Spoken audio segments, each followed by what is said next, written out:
Guys, I am in a predicament of the FromSoft variety. But before I go directly into that, a bit of background. To make it not so quick, FromSoft, if you don't know them, rose to popularity through their development of the Souls-like RPG subgenre, headed by their ingenious maniac of a creative director, Hidetaka Miyazaki. They created games like Demon Souls, Dark Souls, Bloodborne, Sekiro, and most recently, Elden Ring. Their games are stylized as being meticulously crafted, both in level design and art direction, right? As well as being brutally difficult. Both the latter and the former of those traits I will be talking about here in this video. You see, before Elden Ring, I had never played a FromSoft game, although I was very aware of them. In fact, you could say I was rather enamored with them because I was always watching the FromSoft experience from the outside looking in. Whether that was me literally watching someone play the game or observing the video game discussions about difficulty that would come up from them, or someone talking about the games and me just wanting to listen in on what may be the popular or unpopular opinion surrounding the game, you know? And that intrigue was mostly, if not all, because I was captivated by the worlds and art direction I was seeing. Every time I'd see a piece of one of these games, it was some new expertly designed thing or monster area that made me go, what the fuck is going on? Like, what the fuck is this? This world seems so weird and amazing, and I want to know more and I want to be in it, right? Well, with the exception of Sekiro. I had zero interest in Sekiro.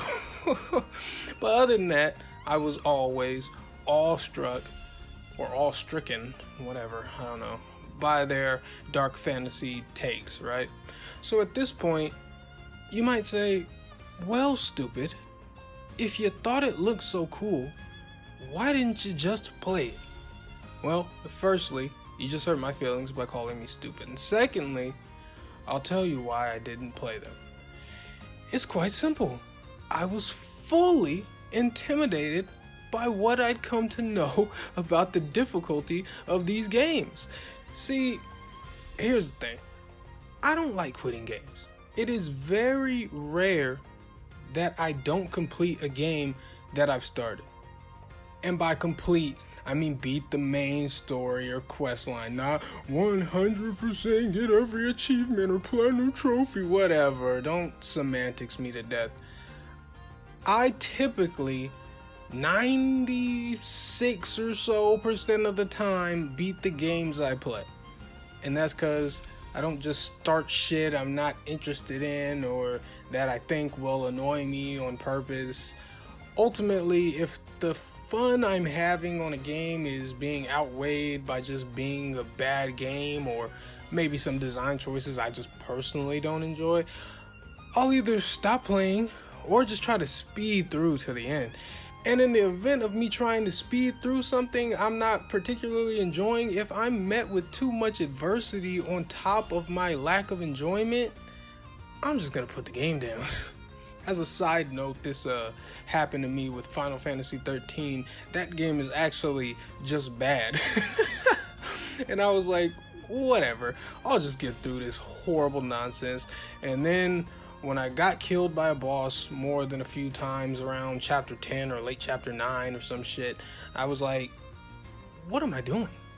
I'm trying extra hard, banging my head against the wall so that I can continue to play a horrible game. And I just left it. But to get back on track, I don't actually enjoy quitting games, nor do I enjoy being suspended in a state of non-enjoyment. So I was very hesitant to pick up one of these games that I'd likely quit, despite the fact that I wanted to experience it for myself. These worries were only further supported by the fact that I'd played and given up on Neo as well.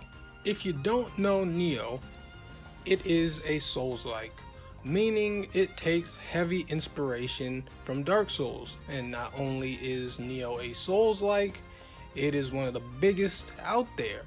Now listen, when I quit Neo, I wasn't quitting a bad game with nothing to enjoy. In fact, I thought the freedom of choice and plethora of options for potential builds was super enjoyable.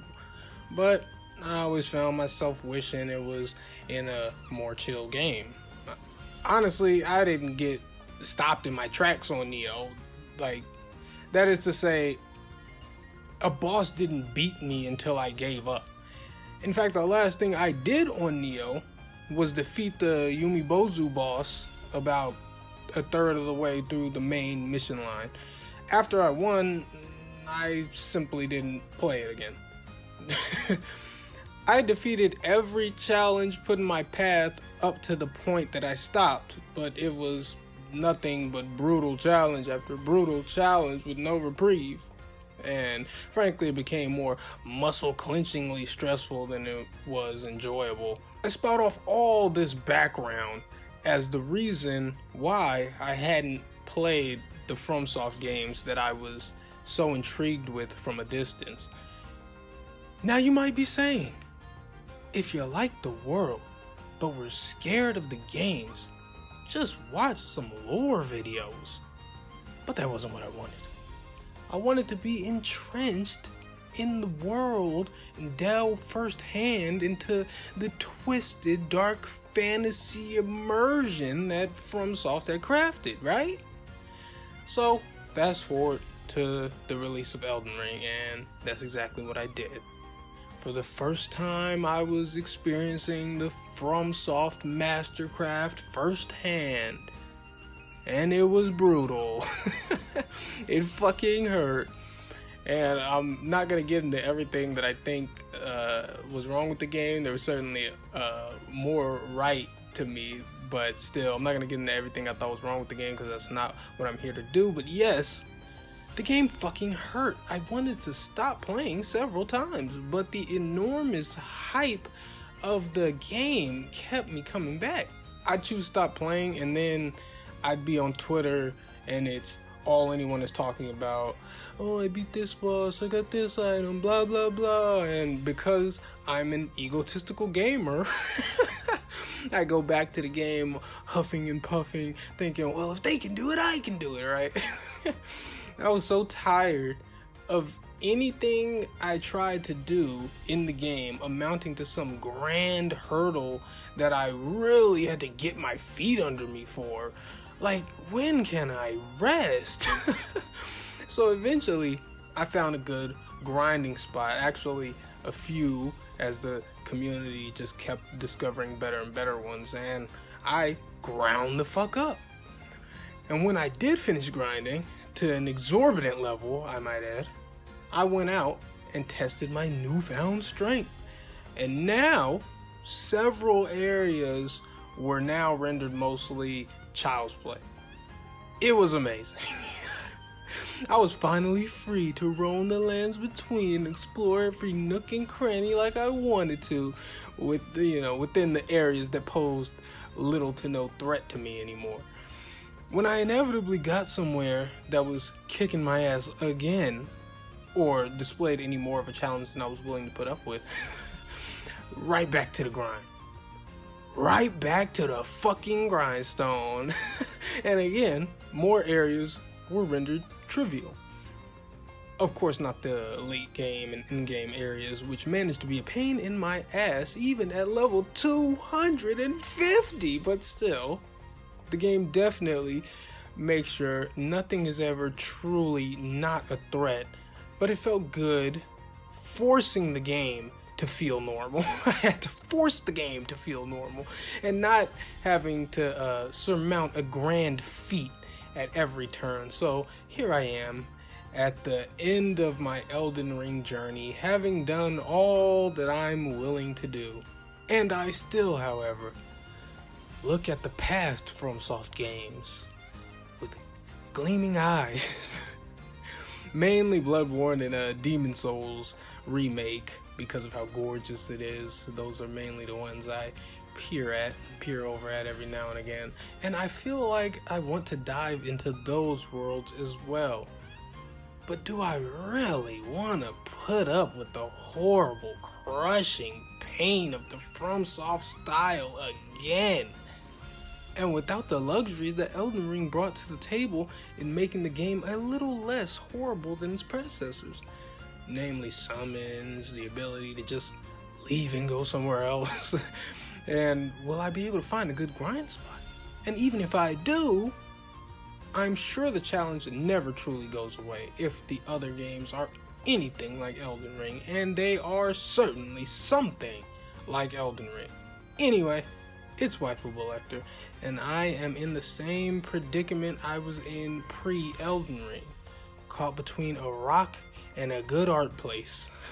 Feel free to share some of your thoughts on the subject with me. I really would love to hear them. But even if you don't, I still think you're an awesome person who deserves peace and love. And I'll see you when I feel like rambling about something else, rambling some more. But until then, go out and get you some maidens.